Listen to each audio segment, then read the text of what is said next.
한국 선수는 뺨 쳐맞으면서 운동해. 완전 인권 침해 국가라고. 트럼프는 한국 금메달을 의도적으로 폄하했습니다. 그런데 불과 이틀 뒤 미국 올림픽 총괄의 충격 발언이 터집니다. 대한민국은 차원이 다릅니다. 그냥 미친 나라예요. 도대체 무슨 일이 있었던 걸까요? 한국 금메달 뺏으려 관세 때린 트럼프. 지금 시작합니다. 안녕하세요. 저는 미국 올림픽 패럴림픽 위원회 총괄 책임자 사라 허시랜드라고 합니다. 2018년부터 도쿄도 겪었고 베이징도 겪었고 파리도 겪었습니다. 올림픽이라는 무대가 제게 주는 감정은 늘 비슷했어요. 자부심, 긴장감, 그리고 우리가 이길 거라는 확신. 그런데 며칠 전 밀라노 코르티나의 리비뇨 스노파크에서 저는 난생 처음으로 그 확신이 산산조각 나는 경험을 했습니다. 왜냐하면 우리 미국에는 클로이 김이 있었어요. 평창에서 금, 베이징에서 금. 올림픽 3연패를 앞둔 미국의 자존심이었죠. 경기 전날 미국 방송국 역시 이미 축제 분위기였습니다. 어느 해설자는 대놓고 이렇게 말했어요. 하프파이프는 클로이의 정원입니다. 중국이든 캐나다든 절대 이길 수 없습니다. 저도 솔직히 같은 생각이었습니다. 아니, 미국 스포츠계 전체가 그렇게 믿고 있었어요. 3연패가 되면 미국 동계올림픽 역사에서 가장 상징적인 순간이 될 터였고 2028년 로스앤젤레스까지 이어지는 거대한 서사의 시작점이 될 거라고요. 우리는 이미 그 서사를 써놓고 있었습니다. 결승전이 시작되기도 전에요. 그런데 충격은 불과 1시간 뒤에 터졌어요. 최가운. 한국에서 온 17살짜리 아이가 있었습니다. 솔직히 말하면 저는 그 이름을 경기 당일 아침에야 제대로 인식했습니다. 물론 X게임 최연소 우승 기록은 보고서에 있었고 시즌 월드컵 3연승 데이터도 올라와 있었죠. 하지만 올림픽은 다른 무대잖아요. 경험이 지배하는 곳이고 압도적인 멘탈이 필요한 곳이니까요.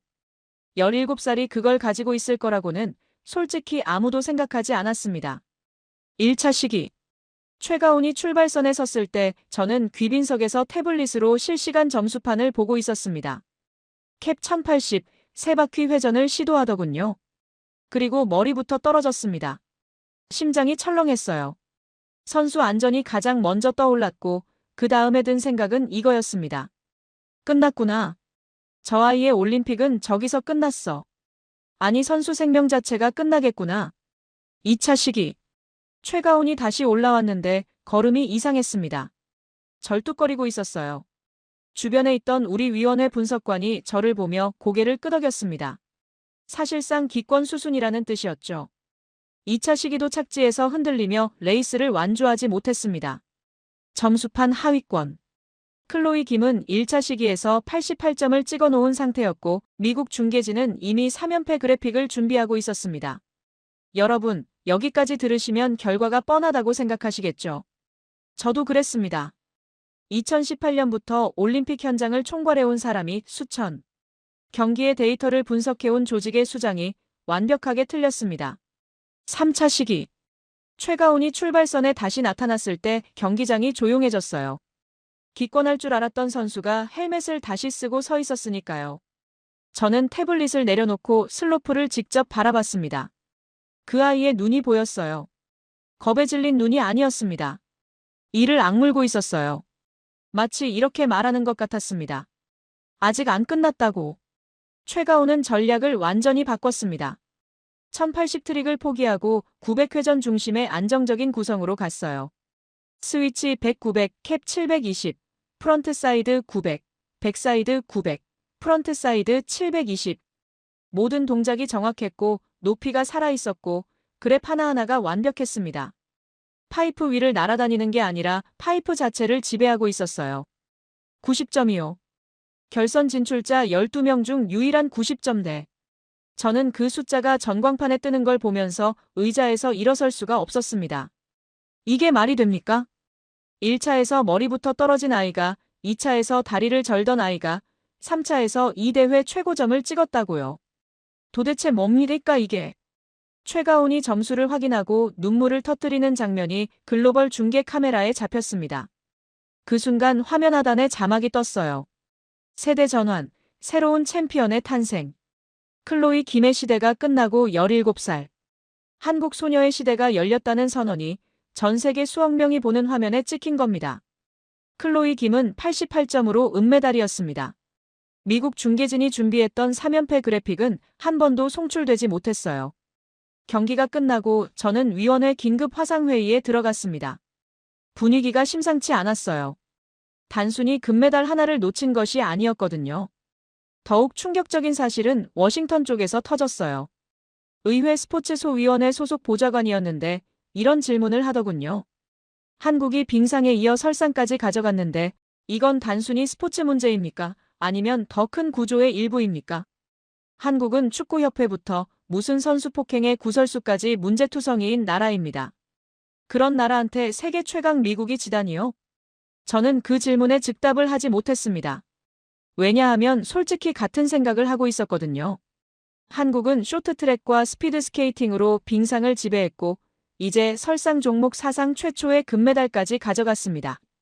스노보드 남자 평행 대회전에서도 김상겸이라는 선수가 은메달을 땄어요. 패턴이 보이기 시작한 거죠. 한 종목의 돌발이 아니라 전체 판이 움직이고 있다는 패턴이요. 그날 밤 호텔방에서 저는 창밖의 알프스를 바라보며 생각했습니다. 우리는 클로이 김 한 명의 천재성에 기대고 있었어요. 한국은 시스템을 만들고 있었습니다. 척추를 골절당하고도 1년 만에 돌아와 올림픽 금메달을 따는 17살짜리를 만들어내는 시스템을요. 이건 금메달이 아니었습니다. 신호였어요. 그리고 그 신호가 의미하는 것이 무엇인지 저는 그때까지만 해도 절반밖에 이해하지 못하고 있었습니다. 경기가 끝난 다음 날 저는 우리 위원회 스포츠 과학 분석팀장인 마이클 톰슨에게 전화를 걸었습니다. 새벽 5시였어요. 밀라노와 콜로라도 스프링스의 시차 따위는 신경 쓸 상황이 아니었습니다. 최가온의 3차 시기 구성을 전부 분해해줘. 왜 1080을 버렸는지, 왜 900조합으로 갔는지, 그리고 그 판단이 경기 중에 이루어진 건지 아닌지. 톰슨이 8시간 뒤에 보내온 보고서를 열었을 때 저는 호텔 로비의 소파에 앉아 있었습니다. 커피잔을 들고 있었는데 첫 페이지를 읽는 순간 손이 멈췄어요. 커피가 식는 줄도 몰랐습니다. 보고서의 결론은 이랬습니다. 최가온의 3차 런은 즉흥이 아니었다. 여러분, 이게 왜 충격적인지 설명해 드리겠습니다. 하프파이프라는 종목은 원래 감각의 영역이에요. 바람이 어떻게 부는지, 파이프 표면이 얼마나 단단한지, 자기 몸 상태가 어떤지를 순간적으로 읽고 판단하는 거죠. 그래서 위대한 하프파이프 선수들은 항상 본능을 이야기했습니다. 클로이 김도 그랬어요. 파이프에 들어가면 몸이 알아서 움직인다고요. 우리는 그게 최고 수준의 스포츠라고 믿었습니다. 그런데 한국은 완전히 다른 접근을 하고 있었어요. 톰슨의 보고서에 따르면 한국 스노보드팀은 모션 캡처 센서를 활용한 훈련 시스템을 운용하고 있었습니다. 선수의 관절 각도, 회전 속도, 공중 채공 시간, 착지 충격량을 실시간으로 수치화하는 장비였어요. 우리도 비슷한 기술이 있긴 했습니다. 하지만 한국이 쓰는 방식은 차원이 달랐습니다. 단순히 데이터를 모으는 게 아니라 그 데이터를 기반으로 시나리오를 만들고 있었거든요. 톰슨이 전화로 부연 설명을 해줬습니다. 허시랜드 총괄님, 한국팀은 최가온의 1차 추락 직후 실시간으로 시뮬레이션을 돌린 것으로 보입니다. 부상 정도, 잔여 체력, 파이프 컨디션, 당일 기온과 설질 변화를 변수로 넣고 금메달 확률이 가장 높은 트릭 조합을 역산한 겁니다. 저는 잠시 말을 잃었습니다. 그러니까 이 얘기는 뭐냐면 최가온이 3차 시기에서 1080을 포기하고 900 중심으로 간 건 용기의 문제가 아니라 확률의 문제였다는 겁니다. 머리가 아니라 서버가 판단한 거예요. 감정이 아니라 알고리즘이 경기를 설계한 겁니다. 이게 말이 됩니까? 하프파이프를 알고리즘으로 이긴다고요. 저는 톰슨에게 물었습니다. 그 시뮬레이션을 돌리는 연산 장비가 뭔지 확인됐어. 한국산 반도체 기반 고속 연산 모듈로 추정됩니다. 경기장 근처 팀 텐트에서 실시간 처리가 가능한 수준이었고 당일 폭설 변수까지 포함한 시뮬레이션을 수분 내에 완료한 것으로 보입니다. 수분이요? 우리 분석팀이 같은 작업을 하려면 경기가 끝나고 호텔에 돌아와서 서너 시간은 걸립니다. 한국은 그걸 선수가 출발선에 서기 전에 끝내고 있었다는 뜻이에요. 경기 중에 전략을 재설계할 수 있는 속도. 그건 단순한 기술력이 아니라 반도체 산업의 저력이 스포츠 현장까지 침투해 있다는 증거였습니다. 저는 보고서를 더 읽어내려갔습니다. 한국팀의 훈련 영상 분석 자료가 첨부되어 있었는데 최가온이 훈련장에서 같은 트릭을 반복할 때마다 코치진 태블릿의 착지 각도와 회전 편차가 소수점 둘째 자리까지 표시되고 있었어요. 그냥 좋았어, 아쉬웠어가 아니라 착지 각도 2.3도 초과, 좌측. 무릎 부하 7% 증가라는 식으로 피드백이 들어가고 있었다는 겁니다. 여러분은 혹시 이런 상상을 해보신 적 있으십니까? 올림픽 금메달이 선수의 재능이나 노력이 아니라 그 뒤에 있는 연산 능력과 데이터 처리 속도로 결정되는 세상을요. 저는 상상한 적 없었습니다. 그런데 그게 이미 현실이었어요. 경기 이틀 뒤 유럽의 한 스포츠 전문 채널에서 최가온의 3차 런을 정밀 분석하는 특집이 방송됐습니다. 해설자가 이렇게 말하더군요. 이건 즉흥 연기가 아닙니다. 사전에 설계된 시나리오였습니다. 이 선수는 감각으로 탄 게 아니라 계산으로 탔습니다.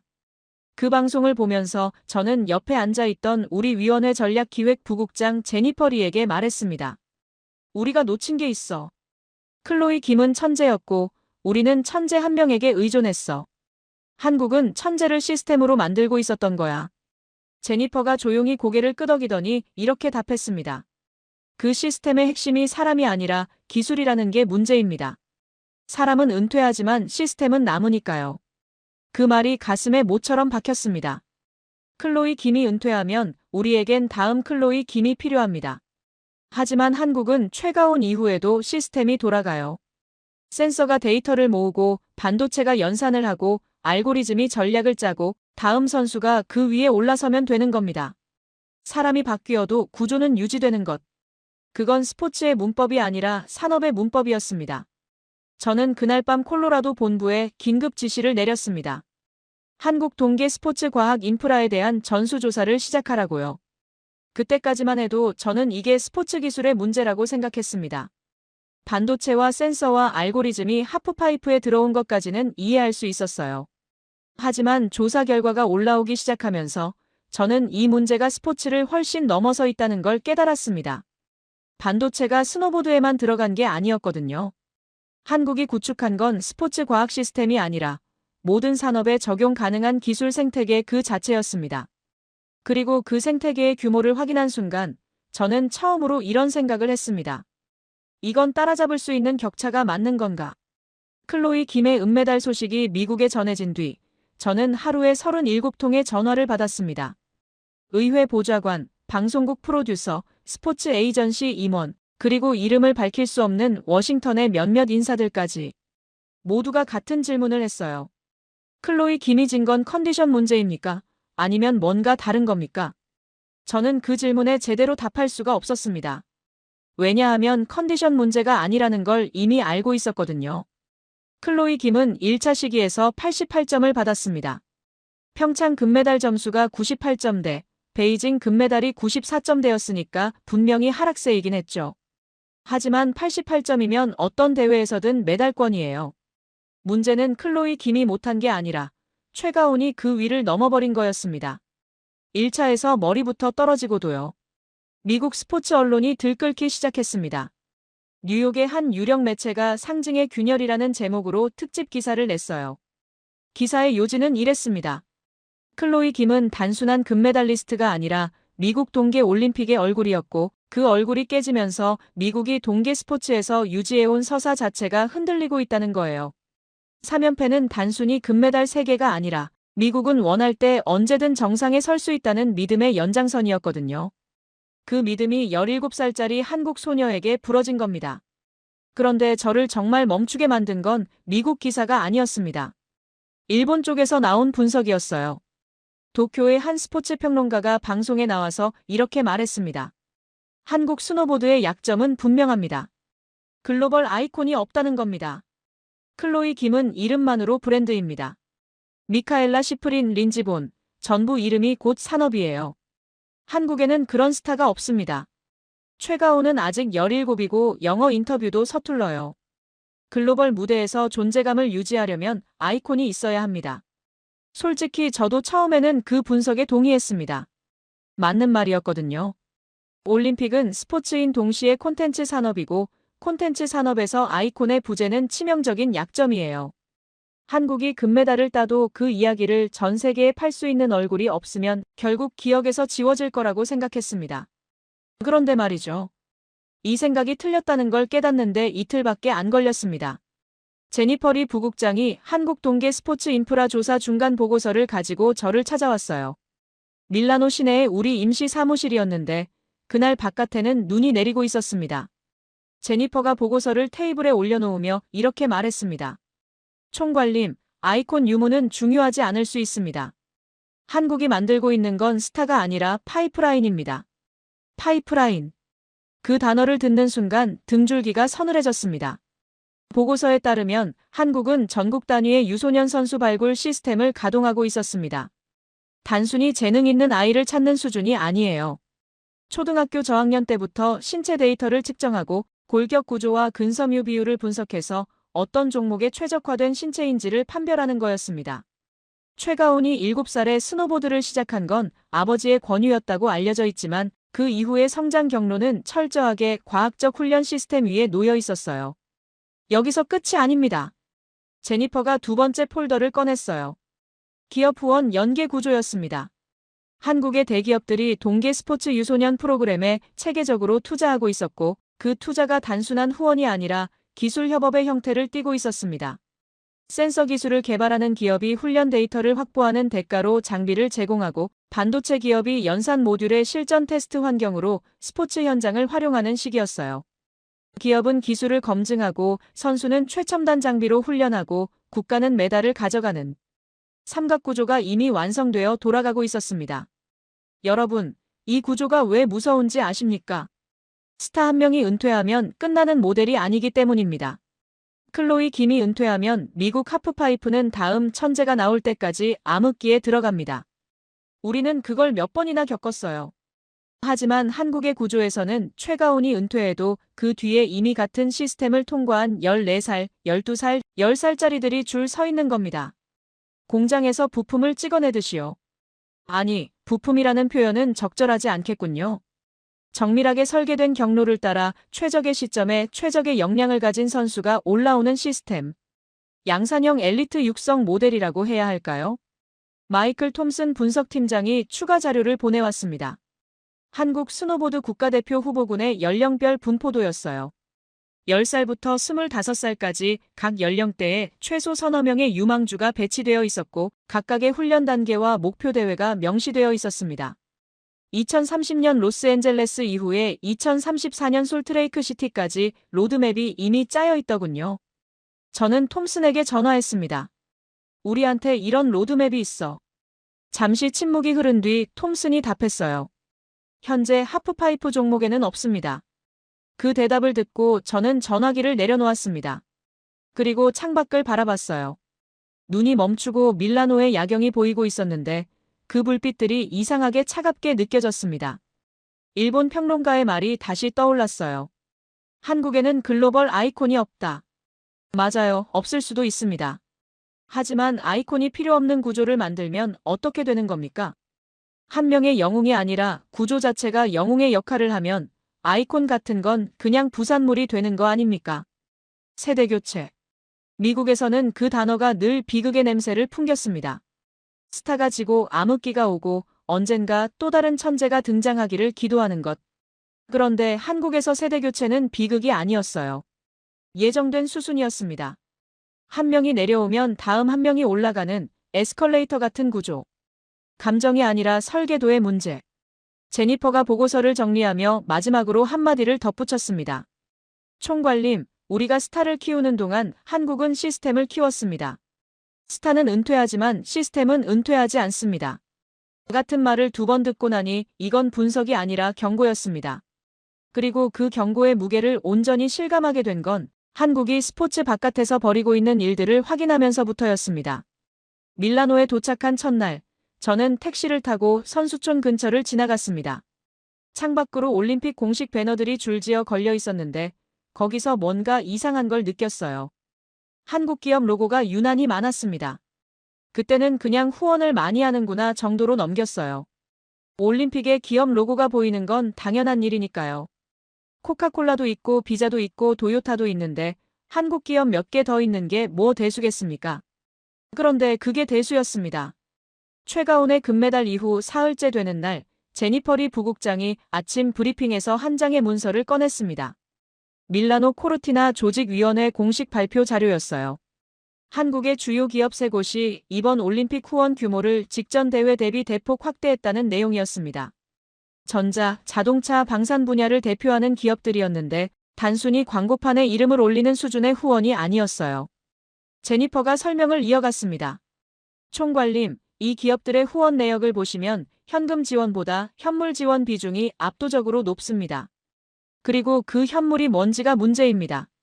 제니퍼가 테이블 위에 사진 한 장을 올려놓았어요. 리비뇨 스노파크 한쪽에 설치된 한국팀 기술 지원 텐트의 내부 모습이었습니다.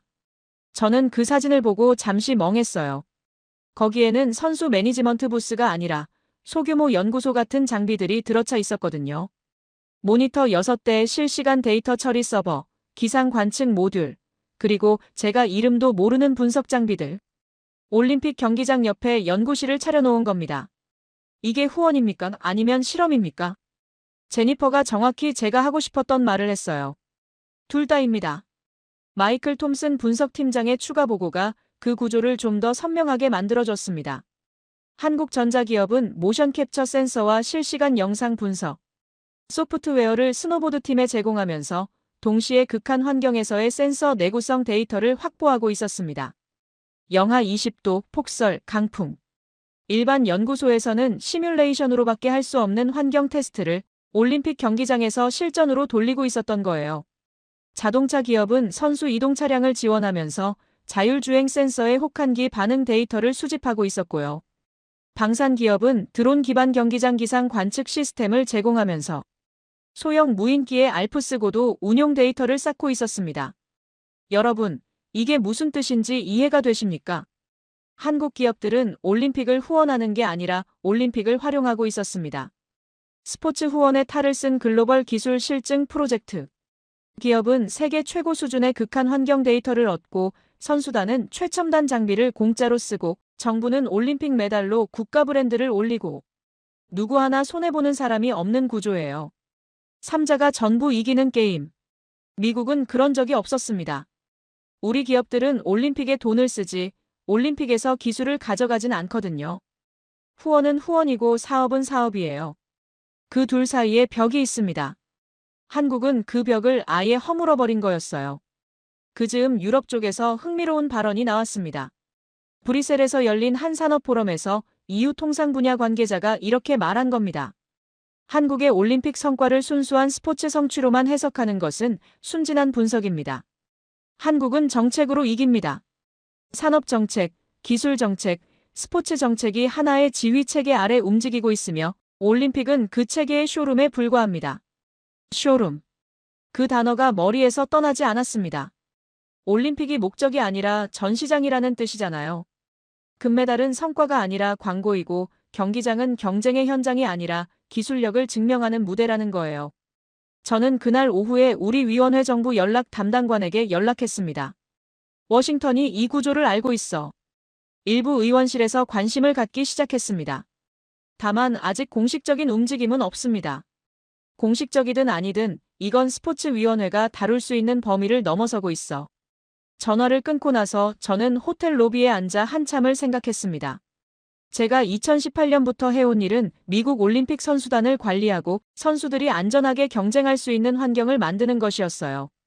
그런데 지금 제 앞에 펼쳐진 현실은 상대 국가가 스포츠와 산업과 정책을 하나의 운영체계로 통합해서 돌리고 있다는 거였습니다. 저는 스포츠 관료예요. 산업전쟁은 제 영역이 아닙니다. 그런데 그 산업전쟁이 제 영역 한가운데로 들어와 버린 겁니다. 제니퍼가 저녁 무렵에 추가 자료를 보내왔습니다. 한국 정부의 동계 스포츠 투자 구조도였어요. 스포츠 부처만 움직이는 게 아니었습니다.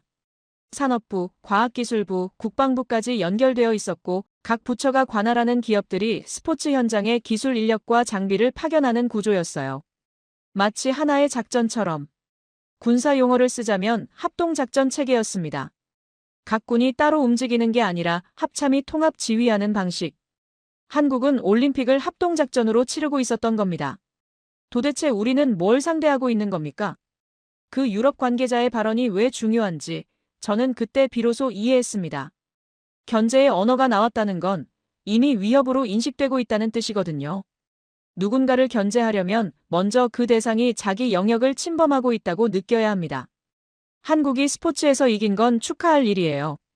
하지만 유럽의 산업 관계자가 그 승리의 경계에 눈빛을 보낸다면 그건 이미 스포츠의 영역을 넘어선 겁니다.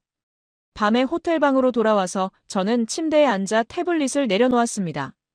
알프스의 밤 공기가 창문 틈으로 스며들어왔는데 그 차가움이 이상하게 명료한 생각을 불러일으켰어요. 우리가 지금까지 경쟁한 건 한국의 선수가 아니었구나. 한국이라는 시스템 전체와 경쟁하고 있었던 거구나. 그리고 그 시스템이 스포츠에서 증명한 것을 다른 분야에서도 똑같이 하고 있다는 사실을 저는 곧 확인하게 됩니다. 최가온의 금메달이 전 세계 뉴스 헤드라인을 장식한 지 나흘째 되던 날이었습니다. 저는 밀라노 호텔방에서 아침 뉴스 브리핑을 확인하고 있었는데 미국 보수 성향 매체 하나가 올림픽과는 전혀 다른 각도의 기사를 냈어요. 제목이 이랬습니다. 한국은 미국의 안보 우산 아래에서 경제 무기를 키우고 있다. 기사의 논지는 이랬습니다. 한국은 미군 주둔 비용의 상당 부분을 미국에 의존하면서 그 안보 비용 절감분을 산업 투자에 돌리고 있다는 거예요. 반도체에, 배터리에, 자동차에, 그리고 이제는 올림픽 스포츠 과학에까지. 안보는 미국에 맡기고 돈은 전부 경쟁력 강화에 쓴다는 프레임이었죠. 안보 무임승차라는 단어가 기사 본문에 4번 등장했습니다. 솔직히 말하면 저는 스포츠 관료이지 안보 전문가가 아닙니다. 주한미군 비용 분담이 어떻게 이루어지는지, 한국의 방위비 분담금이 적절한지 아닌지, 그건 제가 판단할 영역이 아니에요. 하지만 그 기사가 올림픽 금메달을 도입부에 배치했다는 사실은 스포츠가 이제 완전히 다른 전장의 탄약이 되고 있다는 의미였습니다. 그날 오후 더 큰 뉴스가 터졌습니다. 워싱턴발 보도였어요. 트럼프 대통령 측근 인사가 한 인터뷰에서 이런 발언을 한 겁니다. 한국산 배터리와 반도체에 대한 추가 관세를 검토할 수 있다고요. 직접 인용은 아니었고 관계자에 따르면이라는 수식이 붙어 있었지만 워싱턴에서 이런 표현이 나온다는 건 이미 내부적으로 논의가 시작됐다는 뜻이라는 걸 저는 오래전부터 알고 있었습니다. 시범 풍선이에요. 먼저 띄워보고 반응을 살피는 거죠. 제니퍼 리 부국장이 급히 저를 찾아왔습니다. 얼굴이 굳어있더군요. 총괄님, 이 관세 이야기가 우리 위원회랑 무관하다고 생각하시면 안 됩니다. 무슨 뜻이야? 한국 기업들이 올림픽 후원을 확대한 타이밍이 공교롭게도 미국의 인플레이션 감축법 시행 이후입니다. 미국 내 배터리 공장 투자를 늘리면서 동시에 올림픽 같은 글로벌 무대에서의 기술 과시를 강화한 거예요. 이걸 워싱턴이 좋게 볼 리가 없습니다. 제니퍼의 말을 듣는 순간 퍼즐 조각이 맞춰지기 시작했습니다. 한국 기업들이 밀라노에서 센서를 테스트하고 드론을 띄우고 연산 모듈을 실전 투입한 건 단순한 스포츠 후원이 아니었어요. 전 세계가 지켜보는 무대에서 우리 기술은 이 정도 수준입니다라고 선언하는 거였습니다. 그리고 그 선언을 가장 불편하게 받아들일 나라가 어디겠습니까? 바로 같은 분야에서 주도권을 잡으려 하는 미국이죠. 마이클 톰슨 분석팀장에게 요청해서 한국 부품의 글로벌 의존도 수치를 받아봤습니다. 그 숫자들을 보는 순간 저는 왜 워싱턴이 예민해지는지 완벽하게 이해했어요. 글로벌 스마트폰 시장. 디스플레이 패널의 상당 부분이 한국산이었습니다. 메모리 반도체는 더 심각했어요. 전 세계 서버에 들어가는 고대 역폭 메모리의 대부분을 한국 2개 기업이 양분하고 있었습니다. 전기차 배터리도 마찬가지였어요. 북미 시장에서 판매되는 전기차의 배터리 셀 상당수가 한국 기업이 만든 것이거나 한국 기술 라이선스를 기반으로 한 것이었습니다. 여러분, 이 수치가 왜 무서운 건지 제가 비유를 하나 들겠습니다. 전쟁에서 가장 치명적인 무기가 뭔지 아십니까? 미사일도 아니고 전투기도 아닙니다. 보급선이에요. 보급이 끊기면 아무리 강한 군대도 사흘을 못 버팁니다. 한국이 가진 건 미사일이 아니라 보급선이었어요. 미국의 스마트폰이, 서버가, 전기차가 한국 부품 없이는 돌아가지 않는 구조. 그건 무기가 아니라 그보다 더 강력한 것. 대체 불가 포지션이었습니다. 톰슨이 통화에서 이렇게 말했어요. 허시랜드 총괄님, 관세는 사실상 자해 행위입니다. 한국산 반도체에 관세를 매기면 미국 데이터 센터 비용이 올라가고 배터리에 관세를 매기면 미국 자동차 기업 원가가 올라갑니다. 제재를 하고 싶어도 할 수 없는 구조예요. 그런데 그 논의가 나오고 있잖아. 그래서 더 위험한 겁니다. 합리적 판단이 아니라 감정적 반응일 수 있다는 뜻이니까요. 그 말에 저는 등골이 서늘해졌습니다. 감정적 반응. 맞아요. 지금 워싱턴의 분위기가 정확히 그거였거든요. 한국이 올림픽에서 금메달을 따고 미국 언론이 세대 전환을 보도하고 유럽이 한국은 정책으로 이긴다고 분석하는 상황에서 미국 정치권이 느끼는 건 분석적 위기감이 아니라 자존심의 상처에 가까웠어요. 그리고 상처받은 자존심은 합리적인 판단을 하지 않습니다. 그날 저녁 저는 호텔 비즈니스 센터에서 콜로라도 본부와 화상회의를 했습니다. 회의 안건은 올림픽 중반 점검이었는데 분위기가 무거웠어요. 우리 위원회 법률자문이 갑자기 이런 질문을 하더군요. 총괄님, 만약 한국에 대한 관세가 현실화되면 올림픽 무대에서의 양국 관계에 영향이 있을까요? 저는 그 질문에 잠시 침묵했습니다. 왜냐하면 이미 영향이 시작되고 있었거든요. 올림픽 현장에서 한국 선수단 관계자들과 마주칠 때 미묘한 긴장감이 느껴지기 시작했어요. 복도에서 인사를 나눌 때도, 공식 리셉션에서 악수를 할 때도 이전과는 다른 공기가 흐르고 있었습니다. 스포츠의 공기가 아니라 외교의 공기였어요. 회의가 끝나고 혼자 남은 회의실에서 저는 한참을 앉아 있었습니다. 화면이 꺼진 모니터에 제 얼굴이 비치더군요. 피곤한 얼굴이었습니다. 생각해보면 한국이 한 일은 사실 단순했어요. 좋은 반도체를 만들고 좋은 배터리를 만들고 그 기술을 스포츠에도 접목하고 올림픽에서 금메달을 딴 것뿐입니다. 어디에도 불법은 없었어요. 어디에도 도발은 없었습니다. 그런데 그 단순한 일들이 모이니까 미국의 가장 민감한 신경을 건드리는 결과가 된 거예요. 금메달이 관세 논의를 촉발한 게 아닙니다. 금메달이 이미 존재하던 불안을 수면 위로 끌어올린 거예요. 한국이 대체 불가한 존재가 되어 있다는 불안. 미국이 특정 분야에서 한국 없이는 돌아가지 않는 구조에 빠져 있다는 불안. 그 불안이 17살짜리 소녀의 90.25라는 점수에 의해 폭발한 겁니다. 도대체 금메달 하나가 어떻게 관세 논의까지 연결되는 겁니까? 저도 처음에는 믿기지 않았어요. 하지만 곰곰이 생각해보면 연결되지 않는 게 이상한 겁니다. 최가온이 3차 시기에서 전략을 재설계할 수 있었던 건 한국 반도체의 연산 능력 덕분이었고 그 반도체를 만드는 기업은 미국 데이터 센터에 메모리를 공급하는 바로 그 기업이었으니까요. 같은 칩이 하프파이프의 금메달도 만들고 미국 경제의 의존성도 만드는 거예요. 같은 계산체계에서 태어난 쌍둥이 같은 결과물. 저는 그날 밤 잠이 오지 않았습니다. 창밖으로 밀라노의 불빛이 보였고 멀리 알프스의 능선이 어둠 속에 희미하게 떠 있었어요. 저는 2018년에 이 자리에 앉으면서 올림픽이 정치에서 자유로울 수 있다고 믿었던 사람입니다. 스포츠는 스포츠고 정치는 정치라고요. 하지만 밀라노에서 제가 목격한 건 그 경계가 완전히 무너진 현실이었습니다. 그리고 그 무너진 경계 위에서 한국은 아주 정확하게 자기 위치를 잡고 있었어요. 견제를 받는다는 건 아프다는 뜻이 아닙니다. 무시할 수 없는 존재가 됐다는 뜻이에요. 한국은 이미 그 지점을 지나 있었고 저를 포함한 미국의 누구도 그 사실을 제때 인식하지 못했습니다. 다음에 제게 도착한 보고서는 스포츠가 아니라 완전히 다른 전장의 이야기였습니다. 그리고 그 전장에서 한국이 보여준 것은 솔직히 금메달보다 훨씬 더 충격적이었어요. 올림픽이 중반을 넘기던 어느 날, 저는 밀라노 코르티나 조직위원회 본부에 초대를 받았습니다. 각국 올림픽위원회 수장들이 모이는 비공식 만찬이었어요. 이탈리아 와인이 나오고 알프스산 치즈가 나오고 분위기는 겉보기에 화기애애했습니다. 그런데 만찬이 시작되기 전 조직위원회 기술운영 담당 부위원장이 각국 대표들에게 짤막한 프레젠테이션을 했어요. 대회 기술 인프라 현황 소개라는 제목이었습니다. 저는 그 프레젠테이션을 가볍게 들을 생각이었어요. 올림픽 운영 시스템이야 매번 비슷하니까요. 통신망, 보안, 중계 시스템, 채점 서버. 대충 알고 있는 내용이었습니다. 하지만 슬라이드가 넘어가면서 저는 와인잔을 내려놓을 수밖에 없었어요. 밀라노 코르티나 대회 운영 통신망의 핵심 구간에 한국산 5세대 장비가 채택되어 있었습니다. 5세대라는 게 그냥 빠른 인터넷이라고 생각하시면 안 됩니다.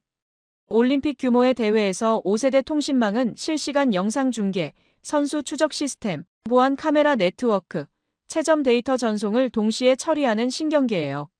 사람으로 치면 척수에 해당하는 겁니다.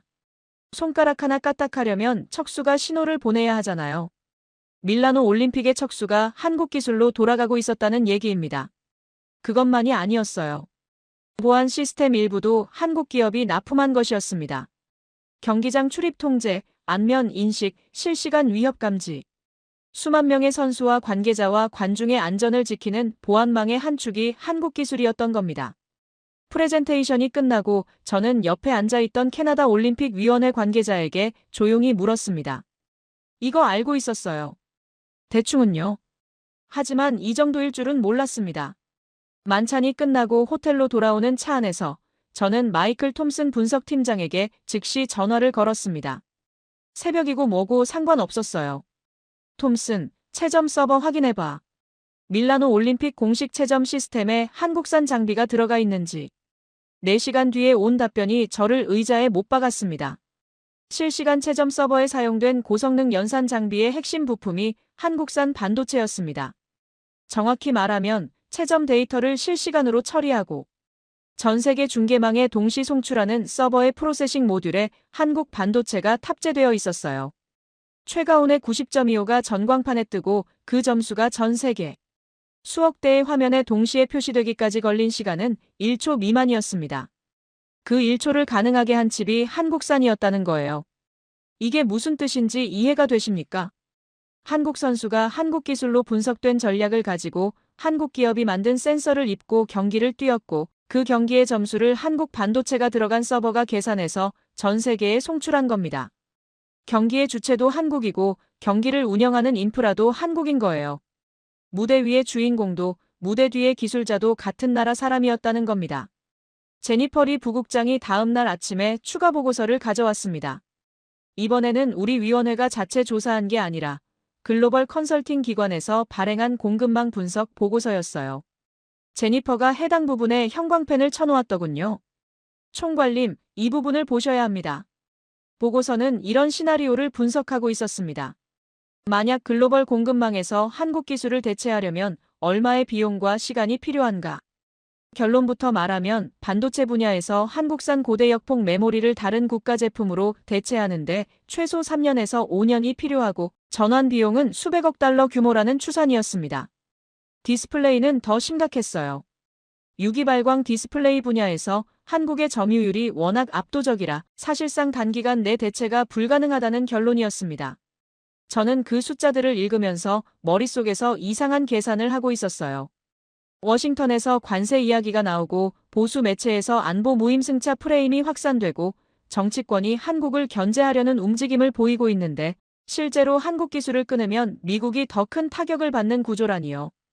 비판은 하는데 끊을 수는 없다. 이게 도대체 무슨 관계입니까? 톰슨에게 전화했습니다. 솔직하게 말해봐. 우리가 한국산 반도체 없이 다음 올림픽 분석 시스템을 돌릴 수 있어. 톰슨이 한참 침묵하다가 답했어요. 현재 성능 수준을 유지하면서요. 솔직히 어렵습니다. 우리 위원회의 자체 분석 시스템조차 한국산 칩 없이는 제대로 돌아가지 않는다는 뜻이었습니다. 상대를 분석하는 도구가 상대 나라 기술로 만들어져 있다니. 이건 마치 전쟁에서 적국이 만든 망원경으로 적진을 관찰하는 것과 뭐가 다릅니까? 그날 오후, 저는 밀라노 시내의 한 카페에서 제니퍼와 마주 앉았습니다. 커피를 시켜놓고 아무 말 없이 한참을 앉아 있었어요. 제니퍼가 먼저 입을 열었습니다. 총괄님, 이번 올림픽에서 제가 가장 충격받은 건 최가온의 금메달이 아닙니다. 뭔데? 우리가 한국을 비판하면서 동시에 한국에 의존하고 있다는 사실을 아무도 불편해하지 않는 거요. 워싱턴은 관세를 말하면서 한국 반도체를 사고 있고 우리 위원회는 한국 시스템의 위기감을 느끼면서 한국 칩으로 분석 서버를 돌리고 있잖아요. 이 모순을 아무도 직시하지 않고 있다는 게 저는 그게 가장 무섭습니다. 제니퍼의 말이 카페의 조용한 공기 속에서 오래 울렸습니다. 모순. 맞는 말이었어요. 비판하면서 의존하고 견제하면서 필요로 하는 관계. 그건 상대가 약해서 가능한 게 아니라 상대가 대체 불가능할 정도로 강하기 때문에 발생하는 구조적 모순이었습니다. 여러분은 혹시 이런 경험을 해보신 적 있으십니까? 누군가를 이기고 싶은데 그 누군가가 만든 도구 없이는 경쟁 자체가 불가능한 상황을요. 저는 밀라노에서 매일 그 상황을 겪고 있었습니다. 저녁에 호텔방으로 돌아와 창문을 열었습니다. 밀라노에 찬 공기가 들어왔고 멀리 두오모 성당의 첨탑이 조명을 받아 빛나고 있었어요. 2000년이 넘은 도시의 야경을 바라보면서 저는 문득 이런 생각을 했습니다.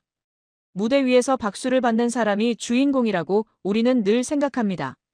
하지만 진짜 권력은 무대 뒤에 있어요. 조명을 누가 켜는지, 마이크를 누가 연결하는지, 음향 시스템을 누가 돌리는지. 무대 뒤를 장악한 사람이 공연 자체를 통제할 수 있습니다. 배우를 바꿀 수는 있어도 극장을 운영하는 사람을 바꾸는 건 훨씬 어렵거든요. 한국은 무대 위에서도 금메달을 따고 있었지만 진짜 무서운 건 무대 뒤를 장악하고 있었다는 사실이었어요. 통신망도, 보안 시스템도, 채점 서버도. 올림픽이라는 거대한 공연의 인프라 곳곳에 한국 기술이 박혀 있었습니다. 뽑아내려면 공연 자체가 멈추는 거예요. 그리고 이 구조는 올림픽에만 해당되는 게 아니었습니다. 미국의 데이터 센터도 유럽의 전기차 생산 라인도 전 세계의 스마트폰 공급망도 같은 상황이었어요. 한국 기술을 뽑아내면 시스템이 멈춘다. 비판은 자유입니다. 관세도 매길 수 있어요. 하지만 대체할 수 없는 존재를 향해 주먹을 휘두르면 결국 자기 손이 더 아픈 법이죠. 저는 그날 밤 침대에 누워서 천장을 바라보며 한 가지 결론에 도달했습니다. 한국은 이미 우리가 선택적으로 배제할 수 있는 상대가 아니라는 것. 그리고 그 사실을 가장 극적으로 보여준 무대가 바로 이 밀라노 올림픽이었다는 것. 금메달은 시작이었을 뿐이고 진짜 승부는 우리 눈에 보이지 않는 곳에서 이미 끝나 있었습니다. 최가온의 금메달이 전 세계에 보도된 지 약 일주일이 지났을 무렵이었습니다. 저는 밀라노 호텔방에서 각국 소셜미디어 반응을 모니터링하고 있었는데 중국 쪽에서 이상한 흐름이 감지됐어요. 처음에는 웨이보의 댓글 몇 개에서 시작된 것 같았는데 순식간에 확산되더군요. 최가온은 운이 좋았을 뿐이다. 중국의 한 유명 스포츠 해설자가 방송에서 이렇게 말한 게 발단이었습니다. 1차와 2차에서 추락한 선수가 3차에서 최고점을 받은 건 실력이 아니라 심판의 동정표라는 거예요. 그 해설자는 구체적으로 이렇게 주장했습니다. 3차 시기에서 최가온의 트릭 난도가 다른 상위 선수들보다 낮았음에도 90점대를 받은 것은 채점 기준의 일관성에 의문이 있다고요. 솔직히 저도 경기 직후에 비슷한 의문을 품었던 건 사실입니다. 1080을 포기하고 900 중심으로 간 구성이 어떻게 클로이 김의 88점보다 높은 90.25를 받을 수 있었는지 저도 처음에는 이해가 안 됐거든요. 미국 위원회 내부에서도 같은 질문이 나왔었어요. 하지만 저는 공식 석상에서 판정에 이의를 제기하지 않았습니다. 이유는 단순했어요. 아직 데이터를 확인하지 못한 상태에서 감정적으로 반응하는 건 제 직업 윤리에 맞지 않았으니까요. 그런데 중국 쪽은 달랐습니다. 감정이 먼저였어요. 웨이보와 더우인에서 판정 편향이라는 해시태그가 수십만 건의 게시물을 만들어냈고 심지어 일부 계정은 한국이 국제빙상연맹에 로비를 했다는 음모론까지 퍼뜨리기 시작했어요. 근거는 없었습니다. 그냥 불쾌하니까 만들어낸 서사였어요. 일본 일부 매체도 가세했습니다. 한국의 올림픽 판정 12 역사를 정리한 특집 기사를 내면서 마치 한국이 항상 판정의 수혜자였던 것처럼 프레임을 짰더군요. 저는 그 흐름을 보면서 묘한 유혹을 느꼈습니다. 미국도 거기에 합류할 수 있었거든요. 클로이 김이 부당하게 졌다는 서사를 만들면 미국 내 여론을 우리 편으로 끌어올 수 있었을 겁니다. 스포츠에서 판정 시비만큼 대중의 감정을 쉽게 동원하는 도구도 없으니까요. 하지만 마이클 톰슨 분석팀장이 그 유혹을 완전히 부숴버렸습니다. 톰슨이 긴급이라는 제목의 메일을 보내왔어요. 첨부 파일은 52페이지짜리 분석 보고서였습니다. 한국 스노보드 연맹이 국제스키 연맹을 통해 공식 공개한 경기 데이터 자료였어요. 저는 그 보고서를 열어보고 솔직히 할 말을 잃었습니다. 여러분, 한국이 뭘 했는지 아십니까? 감정적으로 반박하지 않았어요. 대신 숫자를 내밀었습니다. 최가온의 3차 시기 트릭 5개에 대한 회전수, 정밀 측정치, 각 트릭별 공중 채공 시간, 착지 순간의 무릎 각도, 그랩 유지 시간, 파이프 리비 높이까지 소수점 둘째 자리까지 기록된 데이터가 모든 트릭에 대해 공개됐습니다. 그리고 그 옆에 결선 진출 12명 전원의 동일한 데이터가 비교 테이블로 나란히 놓여 있었어요.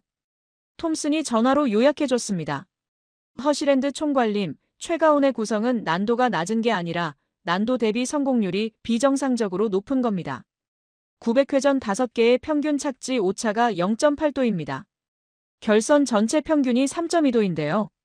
클로이 김의 착지 오차가 2.4도였습니다. 난도를 한 단계 낮추는 대신 실행 정밀도를 4배 끌어올린 거예요.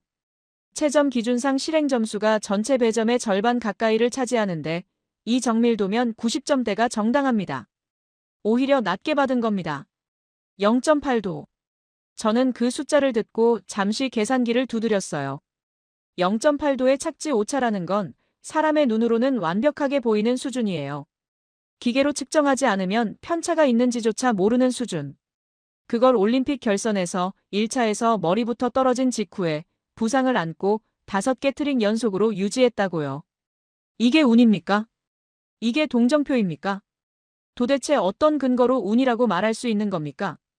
중국발 음모론은 이 데이터가 공개되면서 급속히 힘을 잃기 시작했습니다.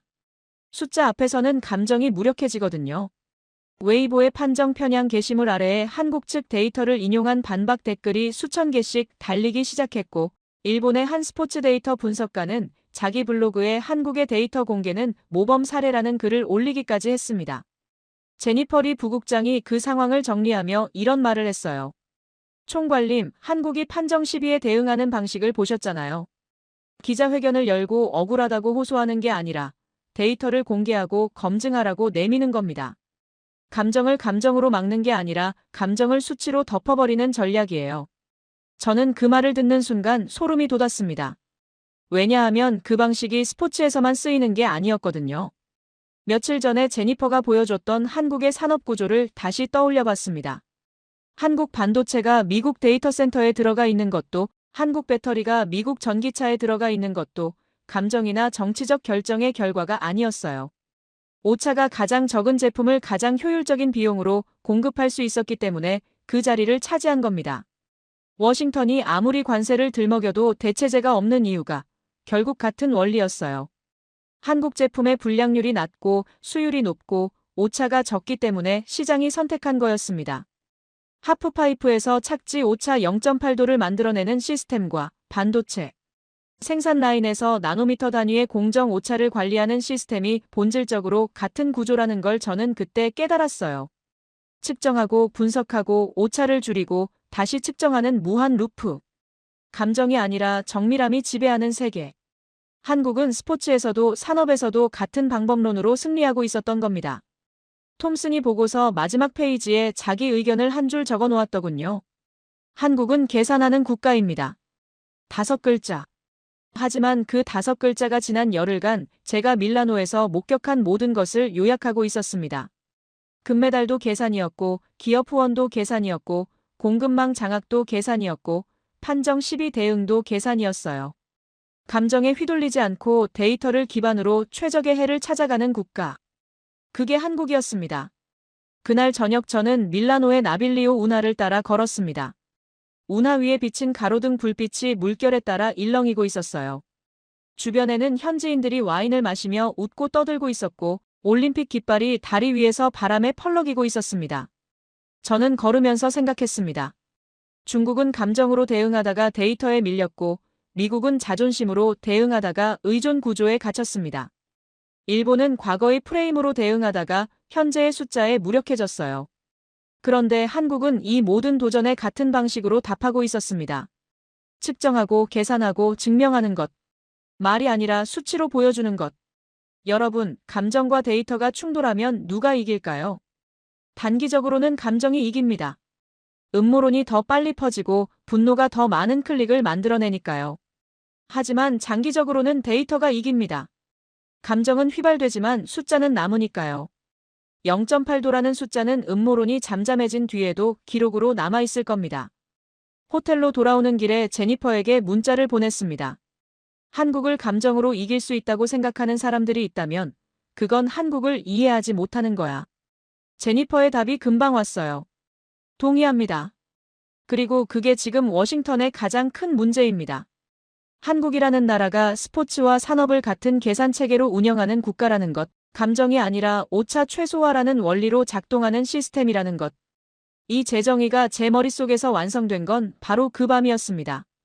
그리고 그 재정의가 완성되었을 때 저는 비로소 가장 불편한 질문을 마주하게 됐습니다. 밀라노에서 보낸 열흘이 넘는 시간 동안 저는 매일 밤 호텔방에서 그날 수집된 보고서들을 펼쳐놓고 읽었습니다. 테이블 위에는 스노보드 경기 분석, 한국 기업 후원 구조, 공급망 의존도 수치, 중국발 음모론 추이, 워싱턴의 관세 논의 동향까지 수십 건의 문서가 쌓여 있었어요. 각각 다른 분야의 이야기였고 각각 다른 사람들이 분석한 자료였습니다. 그런데 어느 순간 저는 그 종이들 위에서 하나의 선이 보이기 시작했어요. 처음에는 희미했는데 볼수록 선명해졌습니다. 전부 같은 뿌리에서 나온 가지들이었어요. 모션 캡처 센서로 선수의 착지 오차를 0.8도까지 줄이는 훈련 시스템. 전국 단위에서 유소년 선수를 발굴하고 과학적 경로를 따라 올림픽 무대까지 올려보내는 양산 구조. 반도체와 배터리와 디스플레이로 글로벌 공급망의 대체 불가 포지션을 차지한 산업 장악력. 올림픽 체점 서버와 통신 인프라 뒤에 깔린 기술 의존 구조. 이 모든 것의 공통점이 뭐냐고요? 오차를 줄이는 능력이었습니다. 그리고 그 오차를 줄이기 위해 필요한 것은 단 하나, 빠르고 정확한 계산이었어요. 저는 그날 밤 마이클 톰슨 분석팀장과 제니퍼 리 부국장을 호텔 로비로 불렀습니다. 밤 11시가 넘은 시간이었는데 두 사람 다 잠을 자지 못하고 있었더군요. 아마 저와 같은 생각을 하고 있었을 겁니다. 로비 구석 소파에 셋이 앉았습니다. 저는 태블릿에 지난 열흘간의 핵심 키워드를 하나씩 나열했어요. 모션 캡처, 실시간 시뮬레이션, 반도체 연산, 유소년 데이터, 공급망 점유율, 체점 서버, 오차 최소화, 그리고 마지막에 하나를 추가했습니다. 초고속 계산. 이게 하나의 시스템이야. 톰슨이 먼저 고개를 끄덕였어요. 저도 같은 결론에 도달했습니다. 한국이 하프파이프에서 이긴 방법과 반도체 시장을 장악한 방법이 구조적으로 동일합니다. 변수를 최대한 빨리 측정하고 그 변수를 연산에 넣어 최적의 해를 도출하고 오차 범위를 극한까지 좁히는 것. 스노보드에서는 그게 착지 각도와 트릭 조합이 되고 반도체에서는 나노미터 공정 수율이 되고 배터리에서는 에너지 밀도와 안전성이 되는 겁니다. 도구만 다르지 방법론은 완전히 같아요. 제니퍼가 말을 이었습니다. 그리고 그 방법론이 정부, 기업, 스포츠를 관통하고 있다는 게 핵심이에요. 따로따로가 아닙니다. 하나의 운영체계가 전 분야에 적용되고 있는 거예요. 저는 소파에 등을 기대고 천장을 올려다봤습니다. 로비의 샹들리에 불빛이 눈에 들어왔는데 그 빛이 유난히 선명하게 느껴졌어요. 머릿속이 정리되는 느낌이었습니다. 그 직후 외신 하나가 거의 같은 분석을 내놨습니다. 유럽의 한 경제 전문 매체가 밀라노 올림픽 특집 기사를 냈는데 제목이 이랬어요. 한국은 이벤트형 국가가 아니다. 정밀 계산형 운영 국가다. 기사는 한국을 설명하면서 전통적인 기적의 나라 서사를 정면으로 부정하고 있었습니다. 한강의 기적이라는 표현은 마치 한국의 성장이 운이나 우연의 산물인 것처럼 들린다고요. 기적이 아니라 계산이었다고. 2050년대를 향한 반도체 로드맵도 올림픽 금메달을 만들어낸 스포츠 과학 시스템도 전기차 배터리 공급망을 선점한 기업 전략도 전부 사전에 설계되고 정밀하게 실행된 계산의 결과물이라는 분석이었어요. 톰슨이 그 기사를 읽고 나서 이런 말을 했습니다. 이 기사가 나왔다는 건 우리만 이걸 깨달은 게 아니라는 뜻입니다. 맞아요. 유럽도 보고 있었고 일본도 느끼고 있었고 중국도 알고 있었습니다. 다만 각자 다른 방식으로 반응했을 뿐이죠. 중국은 음모론으로, 일본은 과거 프레임으로, 미국은 관세와 안보 압박으로. 그런데 여러분, 이 세 가지 반응의 공통점이 뭔지 아십니까? 전부 같은 감정에서 출발한 겁니다. 두려움이에요. 대체할 수 없는 존재 앞에서 느끼는 두려움. 자기가 의존하고 있다는 사실을 인정하기 싫은 두려움. 상대방의 성장이 자기의 하락을 의미할 수 있다는 두려움. 관세 압박도 안보 무임승차론도 판정 편향 음모론도 결국 같은 뿌리에서 자란 서로 다른 꽃이었어요. 이름은 다르지만 토양은 같았습니다. 저는 그 밤 호텔방으로 돌아와서 책상에 앉았습니다. 밀라노의 야경이 창밖에 펼쳐져 있었고 어딘가에서 올림픽 폐막을 앞둔 축제의 음악 소리가 희미하게 들려왔어요. 저는 펜을 들고 메모장에 한 문장을 적었습니다. 최가온의 90.25는 개인의 재능이 아니라 초고속 계산 국가의 출력값이다. 이 문장을 적는 순간 지난 열흘간의 모든 혼란이 하나의 결론으로 수렴했습니다. 그 17살짜리 소녀가 알프스의 하프파이프에서 보여준 건 인간의 한계를 넘어선 퍼포먼스가 아니었어요. 한 국가의 계산 능력이 스포츠라는 출력 장치를 통해 표현된 결과물이었습니다. 센서가 데이터를 모으고 반도체가 연산을 하고 알고리즘이 전략을 짜고 시스템이 선수를 키워내고 그 선수가 올림픽 무대에서 금메달을 따는 것. 이 전체 과정이 하나의 거대한 계산식이었어요. 그리고 그 계산식은 스포츠에서 멈추지 않았습니다.